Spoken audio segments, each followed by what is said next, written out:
بسم اللہ الرحمن الرحیم۔ السلام علیکم اسٹوڈنٹس، آج کا جو ہمارا ٹاپک ہے مطالعہ پاکستان جماعت دہم کا، وہ ہے پاکستان بطور ایٹمی طاقت۔ یعنی ہم نے اب دیکھنا ہے کہ Pakistan as a nuclear power کس طرح اس نے آگے ترقی کی اور کس طرح سے وہ نیوکلیر پاور بنا۔ 1971 میں ذوالفقار علی بھٹو نے اقتدار سنبھالا تو انہوں نے کہا ایٹمی سائنس ہماری ترقی اور دفاع کے لیے ضروری ہے، مگر ہم ایٹمی توانائی کی خواہش جنگ یا تباہی کے لیے نہیں بلکہ اپنی بہتری اور ترقی کے لیے رکھتے ہیں۔ 1971 میں کراچی میں پاکستان کا پہلا ایٹمی بجلی گھر قائم کیا گیا، مگر یہ ملکی ضروریات کو پورا نہیں کر رہا۔ پاکستان میں بڑھتی ہوئی صنعتوں کی ترقی کے لیے مزید ایٹمی توانائی کا حصول بہت ضروری تھا۔ یعنی اب 1971 میں جب ذوالفقار علی بھٹو نے پاور حاصل کی، گورنمنٹ حاصل کی، تو انہوں نے حکومت سنبھالتے ہی یہ سوچا 1971 میں کہ پاکستان کو ایٹمی طاقت بننا چاہیے، اور انہوں نے کہا کہ ایٹمی سائنس صرف ہماری ترقی اور دفاع کے لیے ہم اسے استعمال کریں گے، کیونکہ یہ ہماری ضرورت بھی ہے جیسے باقی اقوام کو ضرورت ہے، مگر ہم اپنی ایٹمی توانائی جو بنائیں گے اس کی ہمیں بالکل بھی یہ خواہش نہیں ہوگی کہ ہم کسی کے ساتھ جنگ میں اسے استعمال کریں یا دنیا کو تباہی کے دہانے پر لے آئیں، بلکہ ہم اپنی بہتری اور اپنی ترقی کے لیے ایٹمی توانائی استعمال کریں گے۔ اور ایٹمی توانائی اپنی بہتری اور ترقی کے لیے یا دفاع کے لیے کیسے استعمال کرتے ہیں کہ ایٹمی بجلی گھر بنائے جاتے ہیں، وہاں بجلی پیدا ہوتی ہے یا صنعتوں میں استعمال ہوتی ہے۔ تو پاکستان یہ چاہتا تھا کہ وہ ایٹمی طاقت تو بن جائے، نیوکلیر پاور تو بن جائے، مگر اسے جنگ یا تباہی کے لیے استعمال نہ کرے بلکہ اپنے ملک کی ترقی کے کاموں میں اسے استعمال کرے۔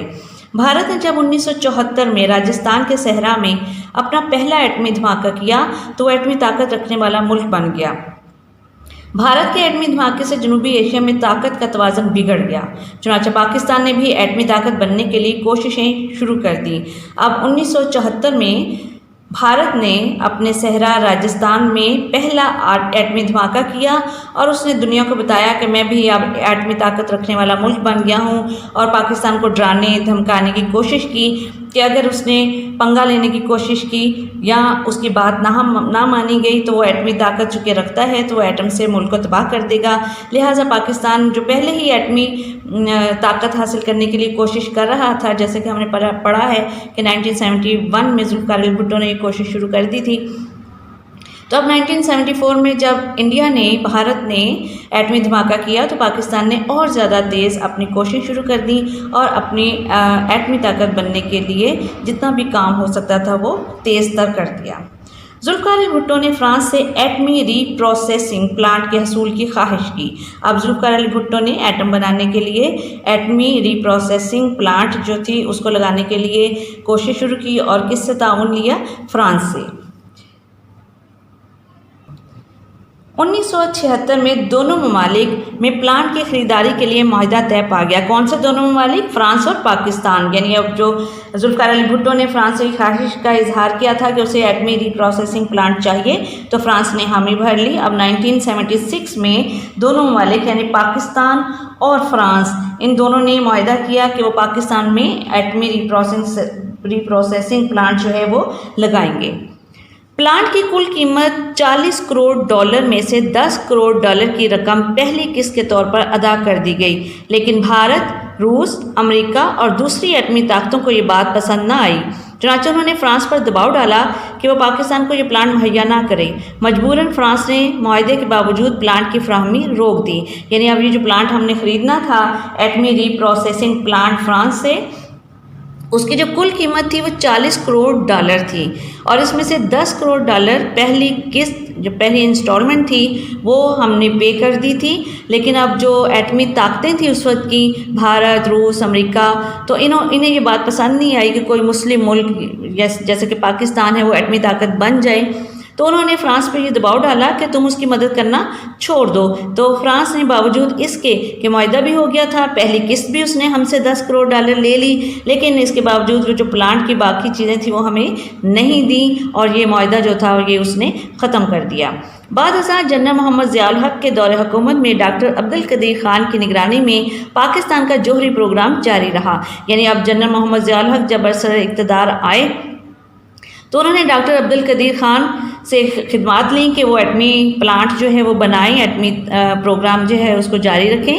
تو ڈاکٹر عبدالقدیر خان کی نگرانی میں ہمارا جو جوہری پروگرام تھا، یعنی جو نیوکلیر پاور پروگرام تھا، وہ کنٹینیو رہا، اور 1984 یعنی 1984 میں انہوں نے اعلان کیا کہ پاکستان نے یورینیم کو افزودہ کرنے کی تکنیک میں مہارت حاصل کر لی ہے۔ کنہوں نے اعلان کیا؟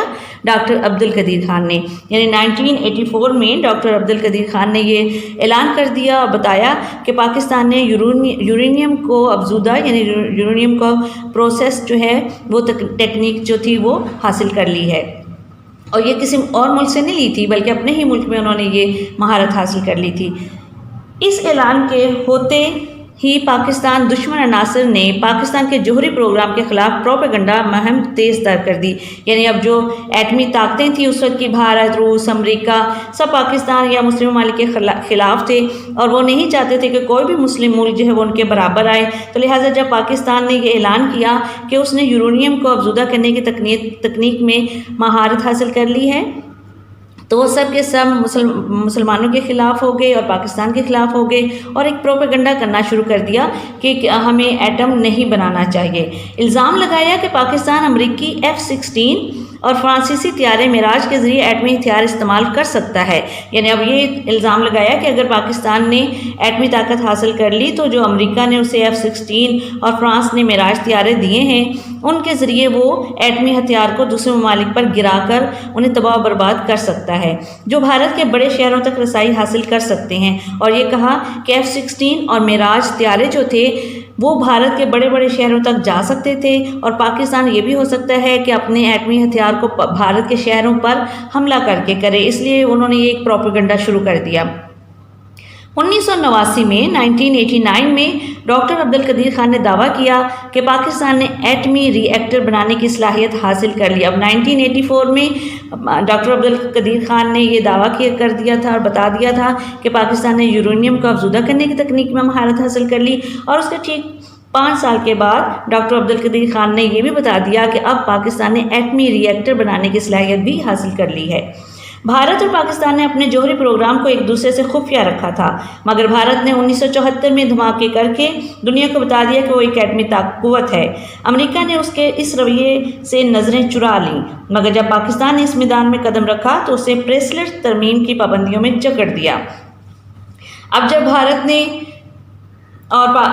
بھی ایٹمی طاقت حاصل کر لی تھی اور پاکستان بھی شروع ہو چکا تھا، تو دونوں نے ایک دوسرے سے اپنے جو جوہری پروگرام تھے، جو ایٹمی پروسیس پروگرام تھے نیوکلیر پاور کے، وہ ایک دوسرے سے چھپا کر رکھے ہوئے تھے۔ لیکن بھارت نے 1974 میں جب راجستھان کے صحرا میں دھماکہ کیا اور دنیا کو بتا دیا کہ بھارت بھی ایک ایٹمی قوت بن چکا ہے، تو امریکہ نے کوئی خاص سٹیپ نہیں اٹھایا اور بلکہ خاموش رہا۔ لیکن جب پاکستان نے ایٹمی طاقت حاصل کرنے کی کوششیں شروع کی تو اس پر مختلف قسم کی پابندیاں لگا دی، اور اس میں ایک پابندی پریسلر ترمیم کی پابندی تھی۔ پریسلر ترمیم کیا تھا کہ ایسا قانون پریسلر ایک شخص کا نام ہے جس نے یہ پابندی لگائی تھی، تو ایسا قانون انہوں نے بنایا کہ پاکستان کی تمام معاشی امداد یعنی اکنامک ہیلپ جو ہو رہی تھی WHO سے یا دوسرے امیر ممالک سے، وہ نہیں کی جائے گی، اور اس پر ہر ملک کی طرف سے پابندی عائد کر دی، تاکہ مقصد یہ تھا کہ پاکستان کے پاس پیسہ نہیں آئے گا، چیزیں فراہم نہیں ہوگی، وہ معاشی مشکلات میں گر جائے گا، تو ایٹمی پاور بننے کی طرف سے اس کی توجہ ہٹ جائے گی۔ مگر ایسا ہوا نہیں، پاکستان نے اپنی پوری کوشش جو تھی وہ جاری رکھی۔ 1998 یعنی 1998 میں بھارت نے بھارتیہ جنتا پارٹی یعنی BJP برسر اقتدار آئی، تو اس نے بھارت کی برتری کا سکہ جمانے کے لیے 11 مئی 1998 کو پوکھران راجستھان میں 5 ایٹمی دھماکے کر کے خطے میں اپنی ایٹمی برتری قائم کرنے کی کوشش کی۔ اب 1998 میں یعنی 1998 میں بھارت میں جب الیکشن ہوئے تو اس میں BJP پارٹی جو تھی اس کو حکومت ملی۔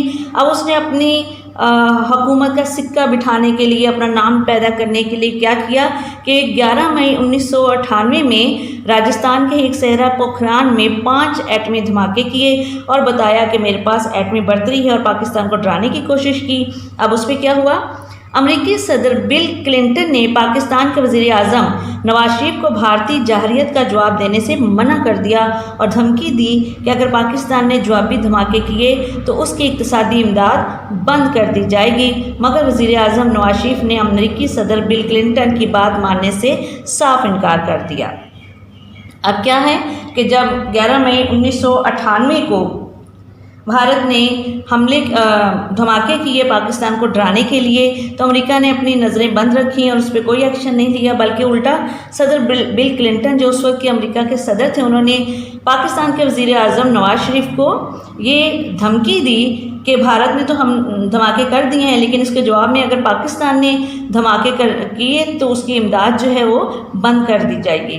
لیکن جو ہمارے اس وقت کے وزیر اعظم نواز شریف تھے، انہوں نے امریکی صدر بل کلنٹن کی بات نہیں مانی اور جواباً دھماکے کرنے کے لیے اپنی فوج کو کہا۔ عالمی دباؤ کے باوجود پاکستان کی حکومت نے اپنے عوام کے مطالبہ پر اخلاقی جرات اور قومی غیرت کا مظاہرہ کرتے ہوئے 28 مئی 1998 کو بلوچستان کے چاغی پہاڑ میں بھارت کے 5 دھماکوں کے مقابلے میں 7 دھماکے کیے۔ یعنی اب پوری دنیا کا دباؤ تھا پاکستان کے اوپر کہ وہ ایٹمی دھماکے نہیں کرے گا، لیکن پاکستان کے وزیر اعظم نواز شریف نے اپنے عوام کے مطالبے پر اور اخلاقی جرات کا مظاہرہ کرتے ہوئے 28 مئی 1998 کو بلوچستان کے چاغی پہاڑ پر جو بھارت نے 5 دھماکے اپنے صحرا میں کیے تھے راجستھان میں، اس کے جواب میں 5 دھماکوں کے بجائے 7 دھماکے کروائے۔ ان دھماکوں کے ساتھ ہی پاکستان دنیا کا 7واں اور عالمی اسلام کا پہلا ایٹمی ملک بن گیا۔ یعنی اب 28 مئی 1998 کو جب بلوچستان کے چاغی پہاڑ پر پاکستان نے 7 دھماکے کیے تو ساتھ ہی ہمارا جو ملک ہے وہ دنیا کا 7ویں نمبر پر ایسا ملک بنا ہے جس کے پاس نیوکلیر پاور ہے، اور پورے مسلم دنیا کا یعنی عالم اسلام کا یہ پہلا ایٹمی ملک بن گیا۔ جو ہی چاغی کے پہاڑوں میں اللہ اکبر کا نعرہ گونجا، پاکستانی قوم کا سر فخر سے بلند ہو گیا اور دشمن کا غرور خاک میں مل گیا۔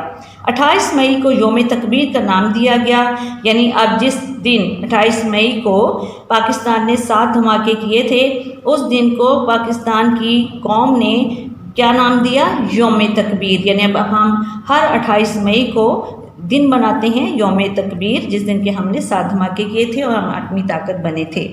قوم ہر سال یہ دن پورے وقار اور جوش و خروش کے ساتھ مناتی ہے۔ یعنی اب پوری قوم جو ہمارا دن ہے یہ ایٹمی طاقت کا، یہ پورے جوش و خروش کے ساتھ مناتی ہے۔ اب ہمارا جو نیکسٹ ٹاپک ہے وہ ہے 12 اکتوبر 1999 کے فوجی قبضے کی وجوہات۔ یعنی اب ہم نے دیکھنا ہے کہ وہ کون سی کازز تھی کہ ملٹری ٹیک اوور ہونا پڑا 12 اکتوبر 1999 میں۔ 12 اکتوبر 1999 کو جنرل پرویز مشرف نے بطور چیف آف آرمی سٹاف آئین کو معطل کرتے ہوئے وزیر اعظم میاں محمد نواز شریف کی حکومت کا تختہ الٹ دیا اور قومی اور صوبائی اسمبلیاں بھی معطل کر دیں، جبکہ وزیر اعظم میاں محمد نواز شریف کی حکومت کا جنرل ضیاء الدین کو بطور چیف آف آرمی سٹاف نامزد کرنے کے فیصلے کو بھی غیر آئینی قرار دے دیا۔ بعد ازاں سپریم کورٹ نے اپنے فیصلے میں جنرل پرویز مشرف حکومت کو 3 سال کا عرصہ دیا تاکہ وہ آئینی اور معاشرتی اصلاحات لائیں۔ یعنی اب 12 اکتوبر 1999 کو نواز شریف کی حکومت کو ختم کر کے پرویز مشرف نے ملک میں مارشل لا لگا دیا، اور ساتھ جب مارشل لا لگتا ہے تو جمہوریت بھی ختم ہو جاتی ہے، اور ساتھ ہی آئین کے مختلف جو پہلو تھے وہ معطل کر دیے گئے، تمام صوبائی اسمبلیاں اور قومی اسمبلی جو تھی اس کو ختم کر دیا گیا۔ لیکن بعد میں پھر سپریم کورٹ نے کہا کہ جنرل پرویز مشرف کی حکومت کو ہم 3 سال کا ٹائم دیتے ہیں کہ وہ آئین کو اور آئین کی اصلاحات میں تصحیح کرے، یعنی جو کچھ انہوں نے معطل کیا ہے اس کو دوبارہ سے لاگو کرے، اور پھر جو معاشرتی اصلاحات ہیں یعنی کہ جو سوشل ریفارمز ہیں وہ بھی ملک کے اندر نافذ کرے۔ پرویز مشرف کے دور میں اختیارات کی نچلی سطح پر منتقلی اور مقامی حکومت، یعنی اب ہم نے یہ دیکھنا ہے کہ جو پرویز مشرف کی حکومت تھی انہوں نے کس طرح سے اختیارات جو ہے وہ اپنی لوکل سیلف گورنمنٹ کو دی۔ مقامی حکومت، اب مقامی حکومت کون سی ہوتی ہے؟ لوکل گورنمنٹ، جو کہ ایک چھوٹا سا ایریا جو ہوتا ہے اس کی حد تک اس کے اندر کچھ محلے کچھ گلیاں آتی ہیں، اس کی حد تک جو حکومت بنائی جاتی ہے اسے ہم کہتے ہیں لوکل گورنمنٹ یا مقامی حکومت۔ ایسی حکومت جس کی باغ ڈور مقامی لوگوں کے ہاتھ میں ہو مقامی حکومت کہلاتی ہے۔ مقامی لوگ ہی مقامی سطح کی پالیسیاں مرتب کرتے ہیں، منصوبے بناتے ہیں اور ان کو عملی جامہ پہناتے ہیں۔ یعنی اب مقامی حکومت کیسی ہے کہ ایک ایسی گورنمنٹ جو لوکل پیپل جو ہوتے ہیں وہ بناتے ہیں، وہی فارمولاز بناتے ہیں، وہی اپنے ایریا کے لیے جو انہوں نے پالیسیز بنانی ہیں مرتب کرتے ہیں، اور ان کا تعلق ایز سچ کسی پولیٹیشین سے نہیں ہوتا، مگر آہستہ آہستہ یہ لوگ پھر پولیٹکس میں بھی آ جاتے ہیں۔ لیکن یہ اپنے علاقے کی ترقی کے لیے جو بھی انہوں نے کام کرنے ہیں، گلیاں پختہ کرنی ہیں، نالیاں بنانی ہیں، سڑکیں بنانی ہیں، یا پانی کا مسئلہ ہے، کوئی بھی مسئلہ ہے، تو یہ سب لوگ مل کر کام کرتے ہیں، مل کر پالیسیاں بناتے ہیں۔ ہاں، انہوں نے اپنے میں سے ایک لیڈر خود ہی انتخاب کیا ہوتا ہے، جسے ووٹ کے ذریعے وہ منتخب کر لیتے ہیں اپنے ایریے کے لیے، اور پھر جتنا بھی کام ہوتا ہے وہ مقامی سطح پر کیا جاتا ہے انہی مقامی لوگوں کے ذریعے۔ تاریخی پس منظر، یعنی اب ہم نے یہ دیکھنا ہے کہ جو مقامی حکومت ہے، لوکل گورنمنٹ ہے، یہ کیا اس کا بیک گراؤنڈ تھا، ہسٹوریکل بیک گراؤنڈ کیا تھا، کیسے یہ مقامی حکومت بنی۔ تو وہ کیسے بنی؟ پاکستان میں مقامی حکومتوں کے نظام کا تاریخی پس منظر ذیل میں پیش کیا جاتا ہے۔ یعنی اب ہم بیک گراؤنڈ دیکھتے ہیں کہ ہماری یہ جو لوکل گورنمنٹ تھی اس کا بیک گراؤنڈ ہے کیا۔ تو اب ہمیں پیچھے جانا پڑے گا، بہت پیچھے، کہ وائسرائے لارڈ رپن کا جب ٹائم تھا 1884 میں، تو اس وقت یہ پہلی مرتبہ مقامی حکومتیں بنائی گئیں۔ 1884 یعنی 1884 میں جنوبی ایشیا میں وائسرائے لارڈ رپن نے ایک ایکٹ کے ذریعے مقامی حکومت کا نظام نافذ کیا، اور اس نے ضلع اور تحصیل کی سطح پر مقامی بورڈ قائم کیے جن کے ذمہ مقامی لوگوں کے مسائل حل کرنا تھے۔ لیکن یہ ادارے لوگوں کے مسائل حل کرنے میں ناکام رہے، کیونکہ ان کے پاس نہ تو اختیارات تھے اور نہ ہی وسائل تھے۔ یعنی اب سب سے پہلے وائسرائے لارڈ رپن نے 1884 میں جنوبی ایشیا میں مقامی حکومتیں جو تھی وہ متعارف کروائیں، اور ان کا کام انہوں نے یہ بتایا کہ یہ ضلع اور تحصیل کی سطح پر بورڈ قائم کریں گے، اپنے نمائندے منتخب کریں گے، اور پھر مقامی سطح پر مقامی لوگوں کے جو مسائل ہوں گے، جو پرابلمس ہوں گے، ان کو سولو کریں گے۔ لیکن یہ جو انسٹیٹیوشن تھے اس حکومت کے، یعنی مقامی جو حکومت تھی یا لوکل گورنمنٹ تھی، اس کے جو انسٹیٹیوشن تھے، اس میں یہ لوگوں کے بہت مسائل جو اس کو حل نہیں کر پائے، کیونکہ ان کے پاس اتنے زیادہ اس وقت فائنینشیل ریسورسز نہیں تھی، ان کے پاس پاور نہیں تھے کہ وہ لوگوں کے مسائل حل کر سکیں، تو لہٰذا یہ حکومتیں جو تھی وہ زیادہ اچھا کام نہیں کر سکیں۔ اب اس کے بعد دیکھتے ہیں کہ جب پاکستان بن گیا تو پھر مقامی جو حکومت تھی وہ کس نے سب سے پہلے متعارف کرائی؟ صدر ایوب خان کا بنیادی جمہوریتوں کا نظام۔ اب صدر ایوب خان جو ہمارے اس وقت کے فوجی حکمران تھے، انہوں نے بنیادی جمہوریتوں کا نظام بھی نکالا، اور وہ کیا تھا؟ صدر ایوب خان نے بنیادی جمہوریتوں کا حکم نامہ 27 اکتوبر 1959 کو جاری کیا، جس کے مطابق پاکستان میں مقامی حکومتوں کا ایک نظام لاگو کیا گیا جسے بنیادی جمہوریت کا نام دیا گیا۔ اس کا اہم مقصد یہ تھا کہ اختیارات کی نچلی سطح تک، اب نچلی سطح کیا کہ عوام کے ایریا، گلی محلے، اختیارات کی نچلی سطح تک منتقلی اور عوام کے مسائل کا حل بنیادی سطح پر ان کے اپنے نمائندوں کے ذریعے کیا جائے۔ یہ نظام کوئی خاطر خواہ تبدیلی نہ لا سکا، لہٰذا حکومت کی تبدیلی کے ساتھ یہ نظام ختم ہو گیا۔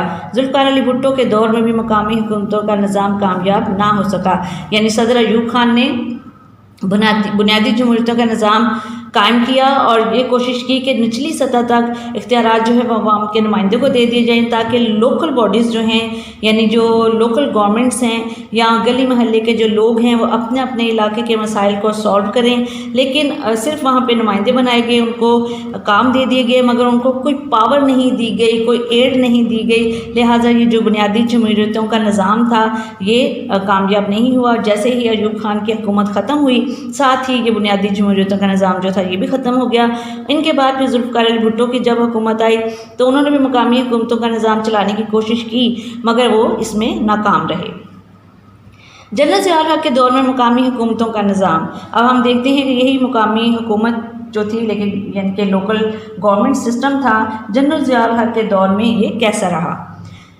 جنرل ضیاء الحق کے برسر اقتدار آنے کے بعد مقامی حکومتوں کے نظام کو دوبارہ نافذ کیا گیا اور مقامی حکومتوں کے انتخابات 2 دفعہ کروائے گئے۔ یہ نظام مضبوط بنیادوں پر قائم کیا گیا اور مرحلہ وار ترقی کرتا رہا، مگر عوام کی اکثریت کو کوئی خاطر خواہ فائدہ نہ ہو سکا۔ یعنی جنرل ضیاء الحق جب برسر اقتدار آئے تو انہوں نے اگین مقامی حکومتوں کا نظام جو ہے وہ شروع کیا۔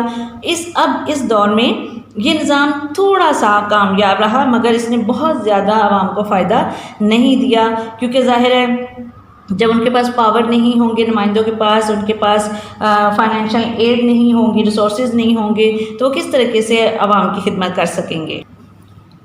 اب یہی لوکل گورنمنٹ پلان جو تھا یہ 2000 میں بھی شروع کیا گیا، جب پرویز مشرف جو تھے ان کی حکومت تھی۔ تو جنرل پرویز مشرف کی حکومت نے 12 اکتوبر 1999 کو حکومت سنبھالنے کے بعد مقامی حکومتوں کے نظام میں واضح تبدیلیاں لانے کا وعدہ کیا تاکہ اقتدار عوام کی نچلی سطح تک منتقل ہو سکے۔ پاکستان میں مقامی حکومت کو 3 حصوں یعنی یونین حکومت، تحصیل حکومت اور ضلعی حکومت میں تقسیم کیا گیا۔ یعنی اب 1999 میں جب پرویز مشرف برسر اقتدار آئے تو انہوں نے یہ کہا کہ جو پاور ہے وہ لوور لیول تک پبلک کے پاس جائے گی، ان کے پاس ٹرانسفر کر دی گئی انہوں نے پاور، اور یہ جو لوکل باڈیز تھیں یعنی لوکل گورنمنٹ تھی، مقامی حکومت تھی، اس کو انہوں نے 3 حصوں میں ڈیوائڈ کر دیا۔ پہلے کیا تھی؟ یونین گورنمنٹ یعنی یونین حکومت، اس کے بعد تھی تحصیل گورنمنٹ یعنی تحصیل حکومت، پھر اس کے بعد تھی ڈسٹرکٹ گورنمنٹ یعنی ضلعی حکومت۔ اب اس میں جو پہلے نمبر پر انہوں نے تقسیم کی تھی حکومت، اس میں آتی ہے پہلے نمبر پر یونین گورنمنٹ یعنی یونین حکومت۔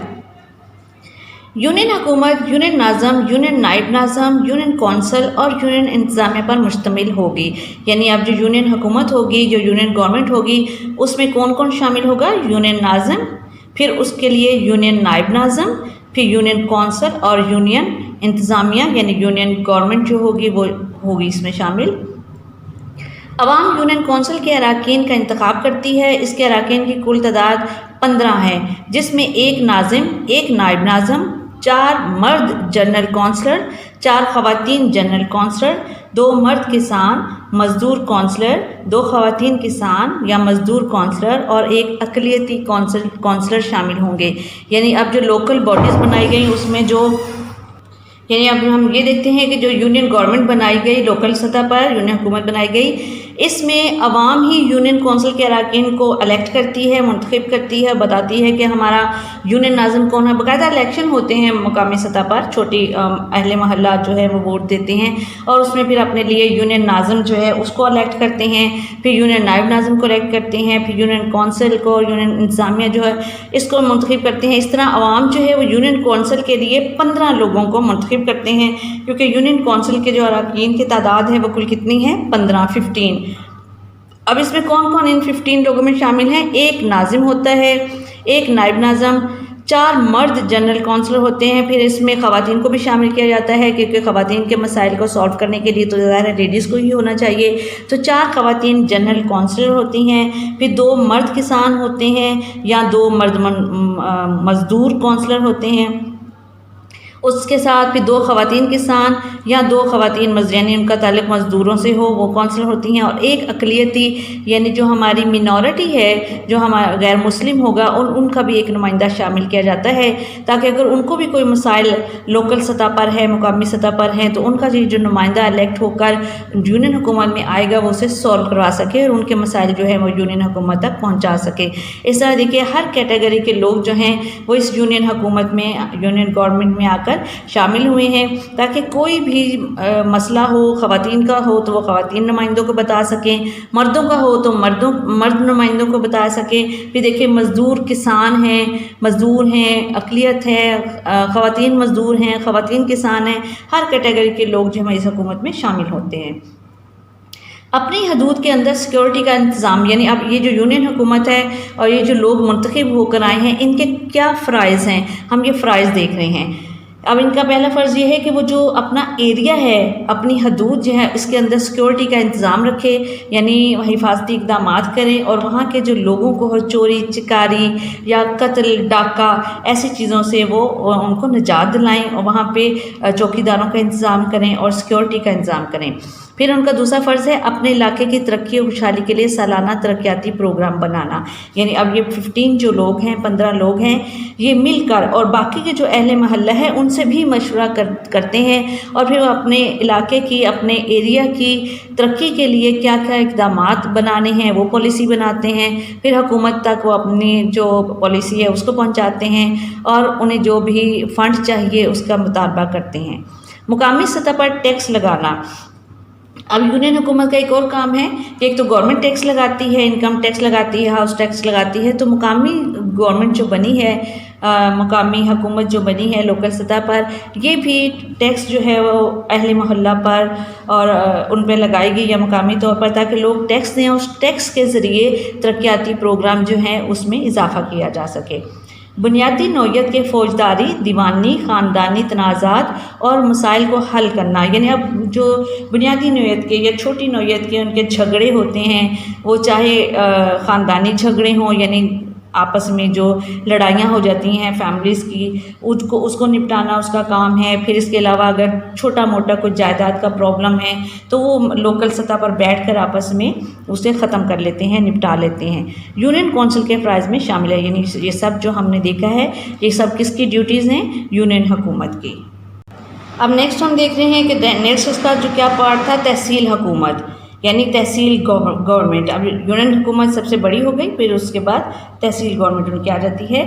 تو تحصیل حکومت میں کون کون لوگ شامل ہوتے ہیں؟ تحصیل ناظم، نائب تحصیل ناظم، تحصیل کونسل اور تحصیل انتظامیہ پر مشتمل ہوگی۔ ان کو یاد کرنا کوئی مشکل نہیں ہے۔ آپ دیکھیں جب آپ یونین حکومت کے بارے میں لکھ رہے ہیں تو جس بھی ناظم کا نام لکھیں گے تو آپ اس سے پہلے یونین لکھتے جائیں گے، یعنی حکومت لکھی ہے تو آپ کہیں گے یونین حکومت۔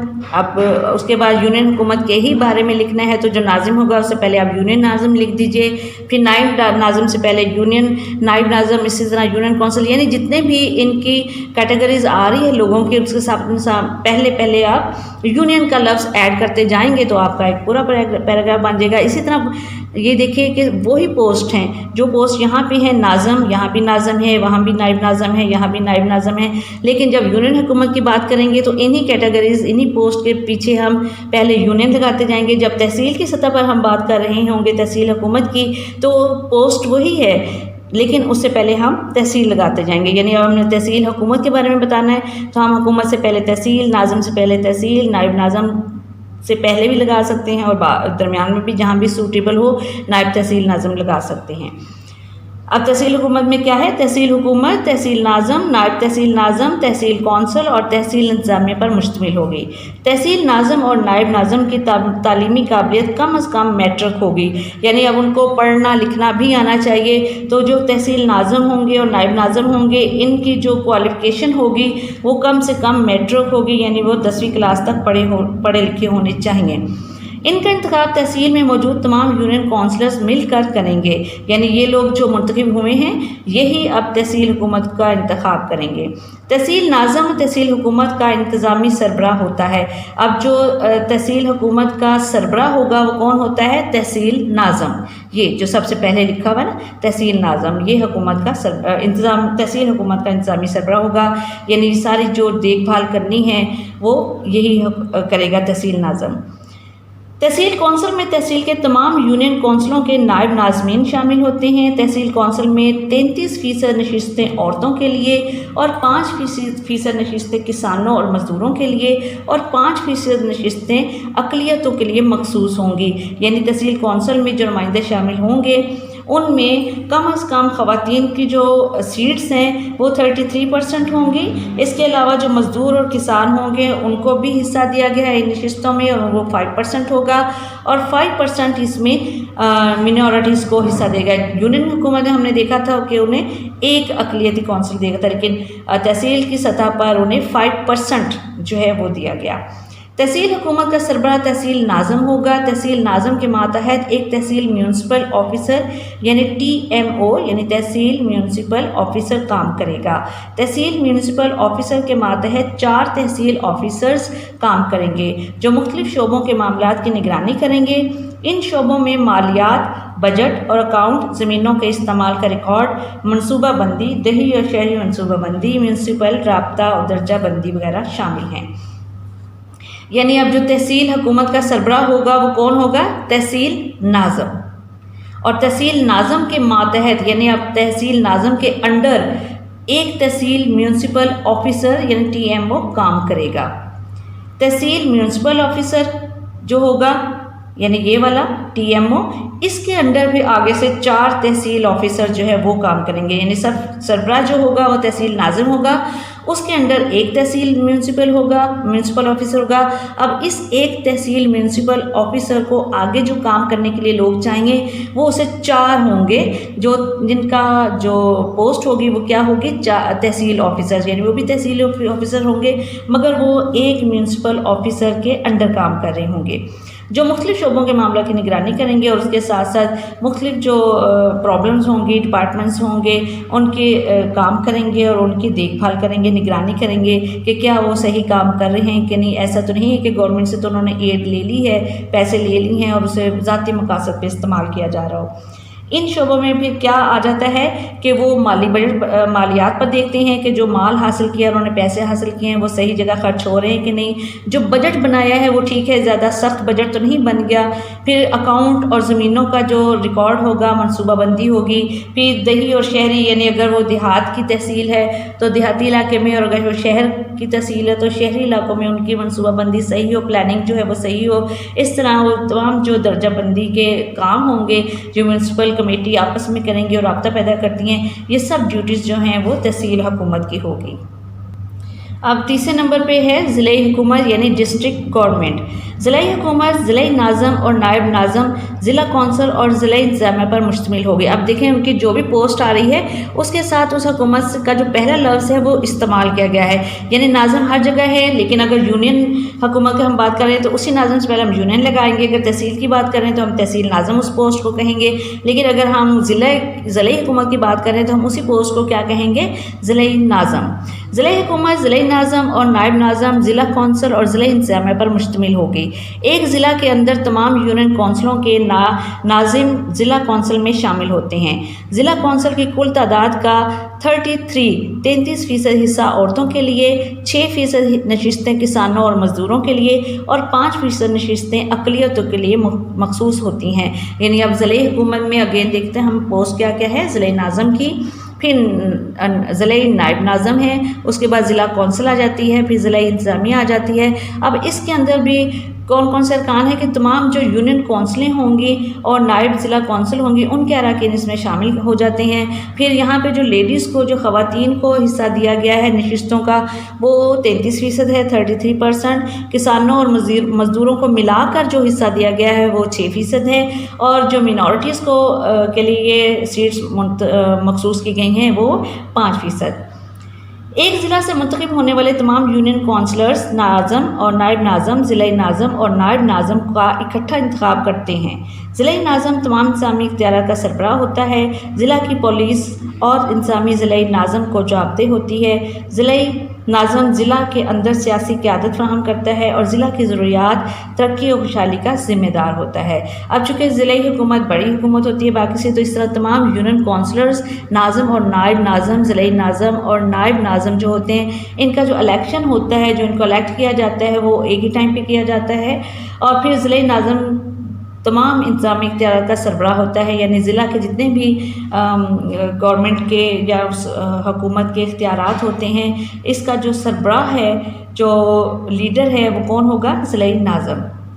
اب ضلع کی پولیس اور انتظامیہ ضلعی ناظم کو جوابدہ ہوتی ہے. یعنی کوئی بھی کام ہوگا، یعنی چوری چکاری ہو گئی ہے، قتل و غارت ہے یا دہشت گردی ہے، وہ اس کے لیے پولیس جو ہے وہ ضلعی ناظم کو جوابدہ ہوگی، اس کو بتائے گی کہ ایسا کام کیوں ہوا ہے، اور ضلعی ناظم پھر پولیس سے پوچھ گچھ بھی کر سکتی ہے. اس طرح جو انتظامیہ ہوگی، جو یونین کونسل ہوگی یا ڈسٹرکٹ کونسل ہوگی، یہ سب انتظامیہ جو ہے یہ بھی ضلعی ناظم کو ہی آنسریبل ہیں، اس کو جواب دیں ہیں. یعنی کہ اگر ان سے کام صحیح نہیں ہو رہا یا وہ پوچھے گا کہ سڑکیں کیوں نہیں بنی ہے تمہارے علاقے کی، گلیاں پکی کیوں نہیں ہوئیں یا بارش کا پانی کیوں کھڑا ہے، تو اس کے لیے انتظامیہ جو ہوگی وہ ضلعی ناظم کو جواب دہ ہوگی. ضلعی ناظم ضلع کے اندر سیاسی قیادت فراہم کرتا ہے. یعنی اب جو ضلعی ناظم ہوگا یعنی ضلعی حکومت کا جو سربراہ ہوگا وہ ضلع کے اندر ایک پولیٹک لیڈر جیسی جو قیادت ہے یا لیڈرشپ جو ہے وہ دیتا ہے اس علاقے کو، اور ضلع کی ضروریات ترقی و خوشحالی کا ذمہ دار ہوتا ہے۔ یعنی اب جو ضلعی ناظم ہے یہ پورے ضلع کے، جیسے ڈسٹرکٹ لاہور ہے، ضلع لاہور ہے، تو اس پورے ایریا کا جو ناظم ہوگا وہ پورے لاہور کی ترقی و خوشحالی کا ذمہ دار ہوگا۔ ضلع کا انتظام ضلعی رابطہ آفیسر یعنی DCO کے ذریعے چلایا جاتا ہے۔ ضلع کی انتظامیہ مختلف محکموں پر مشتمل ہوتی ہے اور ہر محکمہ کا سربراہ ضلعی ایگزیکٹو آفیسر EDO کہلاتا ہے۔ ضلعی انتظامیہ ضلع کے لیے قواعد و ضوابط بناتی ہے، مختلف پروگرام اور بجٹ بنا کر ضلعی ناظم اور ضلع کونسل کی منظوری کے بعد اس پر عمل درآمد کرواتی ہے۔ ضلع کے حدود کے اندر وفاقی اور صوبائی قوانین پر عمل درآمد کرواتی ہے۔ ضلعی حکومت کو ضلعی ٹیکس کی فہرست کے مطابق ٹیکس لگانے اور ٹیکسوں میں کمی بیشی کرنے کا اختیار بھی ہوتا ہے۔ یعنی اگر ہم ڈیوٹیز دیکھتے ہیں کہ ضلعی حکومت کی ڈیوٹیز کیا ہیں تو وہ کیا ہے، ایک تو ہم دیکھتے ہیں کہ جو ضلع کا انتظام ہے وہ ضلعی رابطہ آفیسر یعنی DCO کے ذریعے چلایا جاتا ہے۔ یعنی جو ضلع کا انتظام چلائے گا اس کے لیے ایک آفیسر جو ہے وہ مقرر کیا جاتا ہے اور اس کی پوسٹ کا نام ہوتا ہے DCO۔ ضلع کے انتظامیہ پر مختلف محکموں پر مشتمل ہوتے ہیں۔ اب ضلع کی جو انتظامیہ ہے یہ اپنے انڈر بہت سارے اس کے ڈپارٹمنٹس ہوتے ہیں جو مختلف قسم کے کام کرتے ہیں۔ پھر ہر محکمے کا انہوں نے ایک سربراہ بھی بنایا ہوتا ہے جسے ہم کہتے ہیں ضلعی ایگزیکٹو آفیسر یعنی EDO، جو کہ DCO کے انڈر کام کریں گے۔ پھر اس کے علاوہ ضلعی حکومت کا کیا کام ہے، کیا ڈیوٹی ہے کہ وہ ضلع کے لیے لاز بناتی ہیں، قواعد و ضوابط بناتی ہے، مختلف پروگرام اور بجٹ بنا کر، یعنی ترقی کے پروگرام، مختلف ترقی کے پروگرام بناتی ہیں، پھر بجٹ بناتی ہیں اور ضلعی ناظم اور ضلع کونسل سے منظور کروانے کے بعد پھر اس پر امپلیمنٹ ہوتا ہے، عمل درآمد ہوتا ہے۔ پھر اس کے ساتھ ساتھ ضلع کی جو حدود ہوتی ہیں، یعنی اگر ہم ڈسٹرکٹ لاہور کو ہی لیتے ہیں، ضلع لاہور کو لیتے ہیں، تو لاہور کے اندر جتنے بھی وفاقی اور صوبائی قوانین ہوں گی ان پر عوام سے عمل درآمد کروانا ہوگا۔ یعنی کہ عوام کو کہا جائے گا کہ جو وفاقی قوانین بنائے گئے ہیں یا صوبائی قوانین بنائے گئے ہیں ان پر آپ نے ہر صورت عمل کرنا ہے۔ اگر عمل نہیں کرتے ہیں تو اسی طرح سے ان کو فائن یا سزا جو بھی ہے وہ دے سکتی ہے۔ ضلعی حکومت کو ضلعی ٹیکس کی فہرست کے مطابق ٹیکس لگانے اور ٹیکسوں میں کمی بیشی کرنے کا اختیار بھی ہوتا ہے۔ یعنی اب ڈسٹرکٹ لیول تک جو ٹیکس ہوتے ہیں ان ٹیکس میں اگر کوئی شخص ضلعی حکومت کے پاس جاتا ہے اور وہ بتاتا ہے کہ میں اب یہ ٹیکس جو ہے وہ یکمشت نہیں دے سکتا، ایک ہی مرتبہ نہیں دے سکتا، تو وہ اس سے انسٹالمنٹ میں کروا لیتے ہیں کہ وہ قسطوں میں یہ ٹیکس پے کر دے گا، یا اس میں تھوڑی بہت کمی بیشی جو ہے وہ بھی کروا سکتا ہے کہ وہ اتنا زیادہ ٹیکس نہیں دے سکتا، اب اس کے حالات اتنے اچھے نہیں ہیں، تو ضلعی حکومت کو یہ اختیار ہوتا ہے کہ اس کے جو ٹیکس ہے اس میں کمی کر دے۔ اب نیکسٹ پوائنٹ جو ہے وہ ہم یہ دیکھتے ہیں کیا تھا کہ انتخاب 2002 اور بحالی جمہوریت یعنی 2002 میں، یعنی 2002 میں جو الیکشن ہوئے وہ کس طرح تھے یا ان کی کیا انہوں نے پالیسی بنائی، اور اس کے بعد ریسٹوریشن آف ڈیموکریسی یعنی جمہوریت کی بحالی کیسے ہوئی۔ BA کی شرط: اکتوبر 2002 میں ملک میں انتخابات منعقد ہوئے۔ جنرل پرویز مشرف نے نومبر 2002 میں آئندہ 5 سال کے لیے صدر مملکت کا حلف اٹھایا۔ پاکستان میں پہلی بار امیدوار کا گریجویٹ یعنی BA پاس ہونا لازمی قرار دیا گیا۔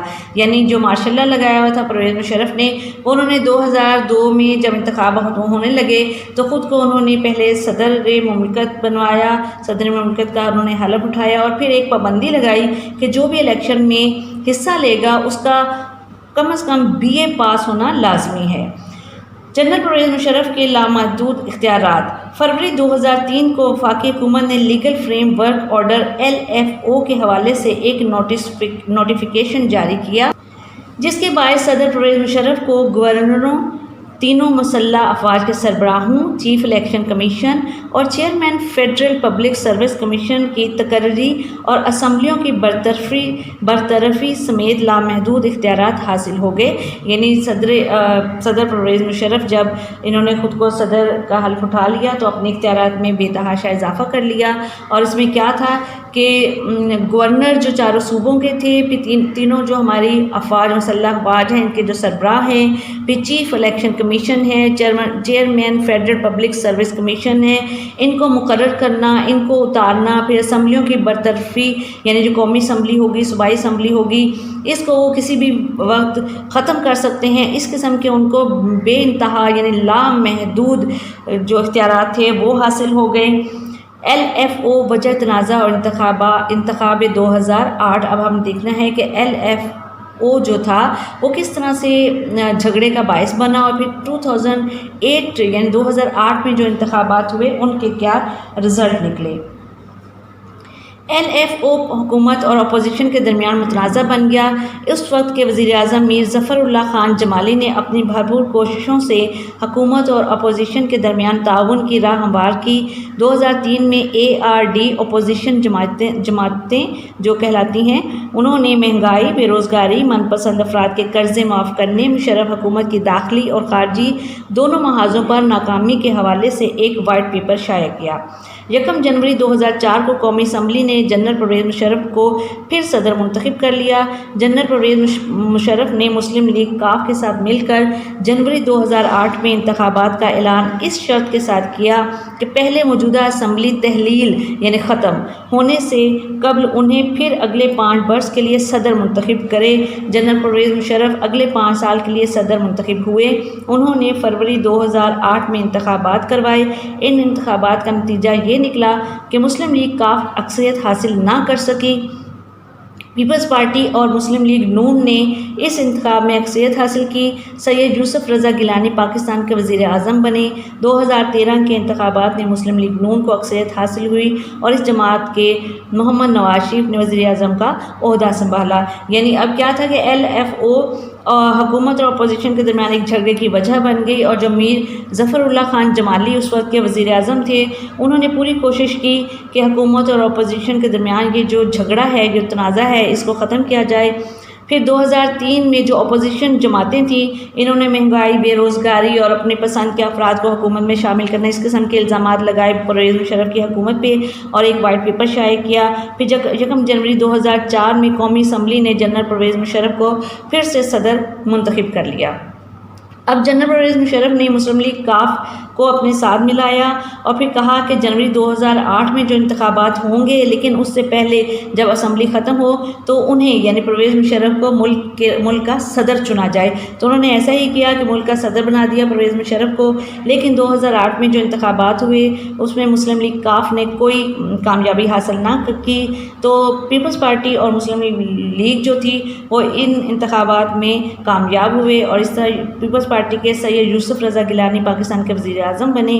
اس کے بعد پھر 2013 میں جب انتخابات ہوئے تو مسلم لیگ نون نے کامیابی حاصل کی اور محمد نواز شریف نے وزیر اعظم کا عہدہ سنبھالا۔ ہمارا ٹاپک ہے جنرل مشرف کا روشن خیالی کا نظریہ، یعنی ہم نے دیکھنا ہے کہ general Musharraf concept of enlightenment, کہ ان کا روشن خیالی کا جو نظریہ تھا وہ کس حد تک کامیاب رہا۔ جنرل پرویز مشرف نے اقتدار میں آنے کے بعد روشن خیالی کا نظریہ پیش کیا جو کہ مصطفیٰ کمال اتا ترک کے نظریات سے متاثر ہو کر اپنایا گیا تھا۔ اب مصطفیٰ کمال اتا ترک کون تھے؟ ترکی کے بادشاہ تھے جو یورپین کلچر سے کافی متاثر تھے، اور انہوں نے ترکی میں یورپین کلچر جو تھا وہ کافی حد تک متعارف کروا دیا تھا۔ تو پرویز مشرف کو بھی ان کا جو نظریہ تھا وہ بہت پسند آیا، لہٰذا انہوں نے پاکستان میں بھی اپنی اسی روشن خیالی کا اظہار کرنے کی کوشش کی۔ اس نظریے کے تحت انہوں نے تعلیمی نصاب میں کچھ تبدیلیاں متعارف کرائیں، مگر علماء کرام نے اس کی مخالفت کی۔ اخبارات اور رسائل پر پابندی ہٹائی، جس کی وجہ سے بہت سے نجی ٹیلی ویژن چینل متعارف ہوئے۔ پاکستان کی تاریخ میں پہلی بار ایک خاتون ڈاکٹر شمشاد اختر کو اسٹیٹ بینک آف پاکستان کا گورنر بنایا گیا۔ حکومت نے ایئر فورس میں پہلی بار فلائنگ فائٹر کی حیثیت سے خواتین کو شامل کیا۔ قومی اور صوبائی اسمبلیوں میں خواتین کی مخصوص نشستوں کے علاوہ ان کو جنرل نشستوں پر بھی انتخاب لڑنے کی اجازت دی گئی۔ خواتین کو بینکوں سے آسان شرائط پر بغیر کسی ضمانت کے چھوٹے قرضے دیے گئے۔ صوبہ پنجاب میں اہم شاہراہ پر خواتین کو ٹریفک وارڈن بھرتی کیا گیا۔ فوج میں خواتین کے لیے براہ راست کمیشن رکھا گیا۔ یعنی اب جنرل پرویز مشرف کی جو روشن خیالی تھی اس میں ایک تو انہوں نے تعلیمی جو ہمارا کریکولم تھا، سلیبس تھا، اس میں کچھ تبدیلیاں کرنے کی کوشش کی، مگر ہمارے علماء کرام نے اس کی مخالفت کی کہ اسلام کے بالکل خلاف ہے، اس لیے یہ ہم تعلیم میں شامل نہیں ہونے دیں گے۔ پھر اس کے بعد انہوں نے اخبارات اور رسائل پر جو پابندی تھی وہ ختم کر دی، یعنی اب اخبارات اور رسائل میں کچھ بھی شائع کیا جا سکتا ہے، کسی بھی قسم کی تصاویر جو ہے وہ اس میں شامل کی جا سکتی ہیں۔ پھر اس آزادی کی وجہ سے بہت سارے نجی ٹیلی ویژن یعنی پرائیویٹ چینلز جو تھے وہ شروع ہو گئے اور وہ اپنی مرضی سے ان کے اوپر کچھ بھی نشر کر سکتے تھے۔ پاکستان کی تاریخ میں پہلی بار ایک خاتون کو اسٹیٹ بینک آف پاکستان کا گورنر بنایا گیا جن کا نام تھا ڈاکٹر شمشاد اختر۔ اس سے پہلے اسٹیٹ بینک آف پاکستان کا جو بھی گورنر بنا وہ مرد ہی بنا تھا۔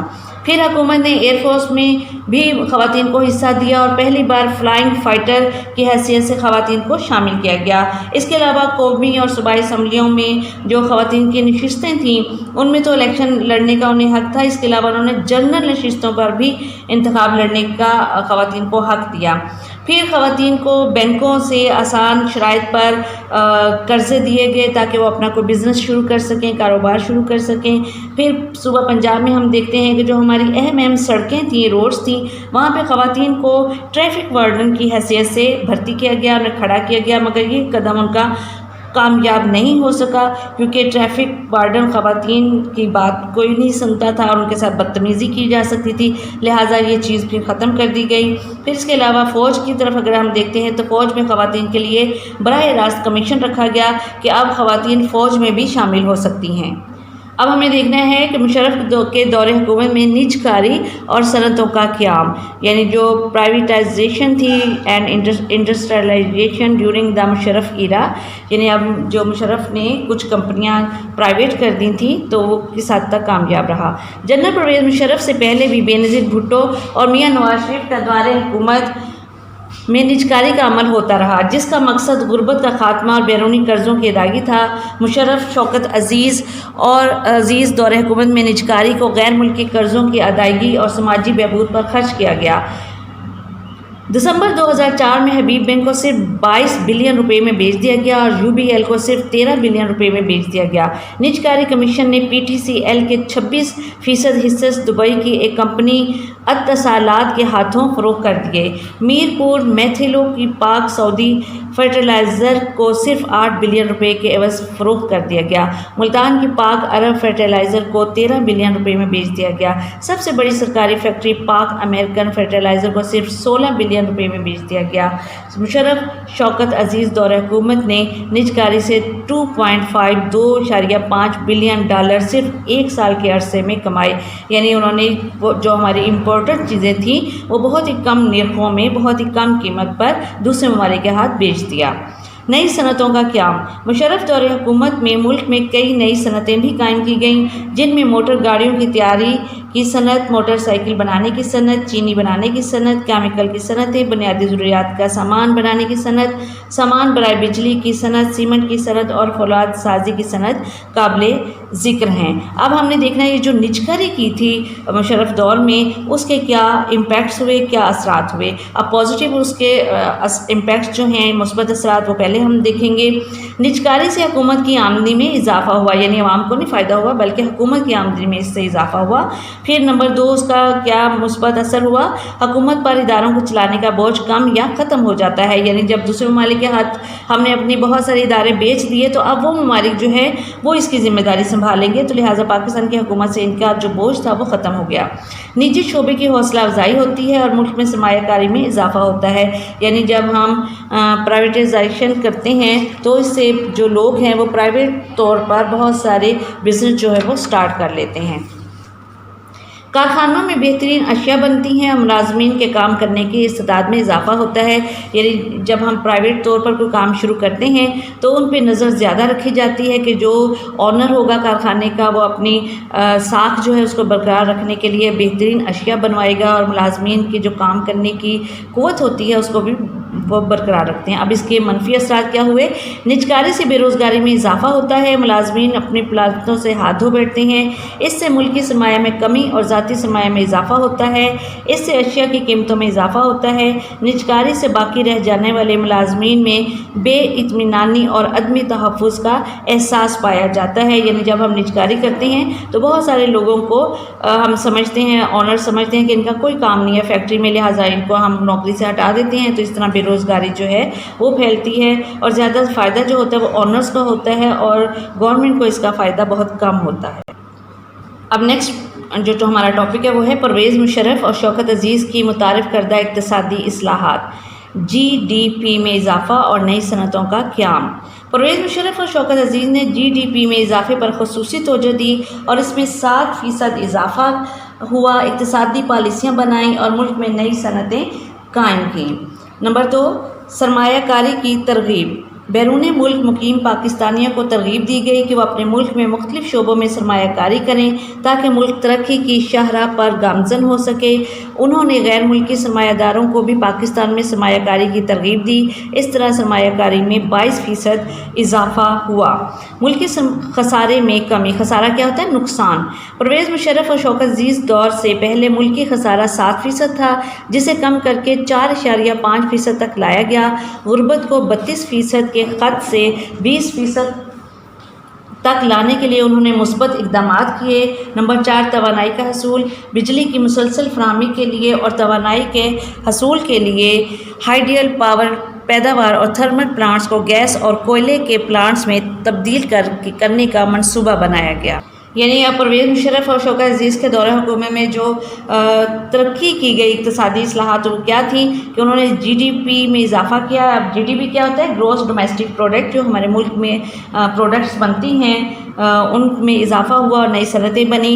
پھر جو نجی سرمایہ کار تھے ہمارے، جو ذاتی طور پر بزنس کرنا چاہتے تھے یا غیر ملکی لوگ جو تھے وہ ہمارے ملک میں بزنس کرنا چاہتے تھے، ان کی حوصلہ افزائی کی گئی۔ اس طرح کیا ہوا کہ ہمارا ملک کا جو نقصان 7% ہو رہا تھا وہ ان اقدامات سے اب 4.5 تک رہ گیا۔ پھر اس کے علاوہ بجلی کی مسلسل فراہمی کے لیے بھی کوشش کی گئی اور ہائیڈل پاور پیداوار اور تھرمل پلانٹس کو گیس اور کوئلے کے پلانٹس میں تبدیل کیا گیا، یعنی پہلے پانی سے بجلی جو پیدا ہوتی تھی وہ اس میں کمی ہوتی جا رہی تھی، تو اب کوشش کی گئی کہ گیس اور کوئلے سے بھی بجلی پیدا کی جائے۔